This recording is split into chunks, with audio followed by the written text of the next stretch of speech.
بندہ مر جائے گا تو صرف دو چیزوں کی خواہش کرے گا. ذرا غور سے سنیے گا. اللہ ایک دفعہ پھر واپس بھیج دے، بس موقع دے دے، فرسٹ اور فائنل چانس. ایک دفعہ موقع دے دے. میں دو کام کروں گا. فَأَصَدَّقَ، میں ایک بات پہ حیران ہوں.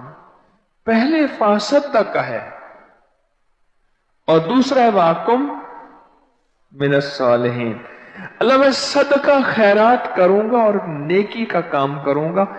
مال کا صدقہ پہلا ہے، دمڑی اور چمڑی.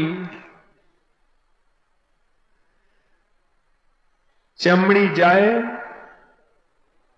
دمڑی نہ جائے. اللہ کہتے ہیں تیری دمڑی پہلے آئے. اوئے ہوئے، اللہ کو پتا تھا یہ مینوفیکچرنگ فالٹ ہے. فَأَصَدَّقَ، اللہ پہلے میں تیری راہوں میں مال دوں گا، کبھی زکوٰۃ کے نام پہ، کبھی صدقے کے نام پہ، کبھی عشر کے نام پہ ذمہ دار، کبھی فطرانے کے نام پہ سخاوت والا فطرانہ، کبھی غریب کی مدد کے نام پہ جو سوال نہیں کر سکتا، کسی بازار کے منگتے کو نہیں. جتنے بھی بازاروں میں، گلیوں میں، گھروں میں منگتے ہیں، یہ ان کے بہترین بینک بیلنس ہوتے ہیں، رقبے زمینیں. اللہ میں ان لوگوں کو صدقہ دوں گا جو سوال نہیں کرتے، عیالدار ہیں، غریب ہیں. فَأَصَدَّقَ وَأَكُن مِنَ الصَّالِحِينَ. میں ایک دفعہ نا، میری رات کو نیند نہیں آ رہی تھی، مرشد تو نیند لے کے چلا گیا.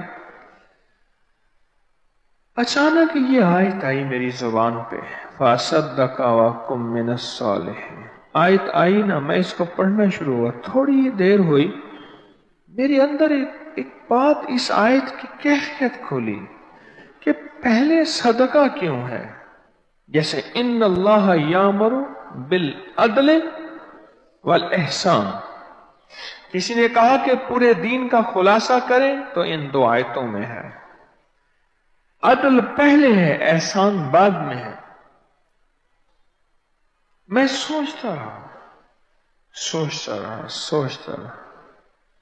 سوچتے سوچتے اللہ کی طرف سے آیا کہ اللہ پاک جل شانہ نے قرآن میں نہیں کہا ایاک نعبد. معلوم ہوا بعض اوقات پہلے کوئی چیز ہوتی ہے تو وہ ہوتی ہے. اللہ تیری عبادت کریں گے اور پھر نستعین، تیری مدد پھر آئے گی. یعنی تجھے منانے سے مدد آئے گی. مال کا، جب مال اللہ کی راہوں میں دیا جاتا ہے، اللہ جل شانہ عذاب سے بچا دیتے ہیں.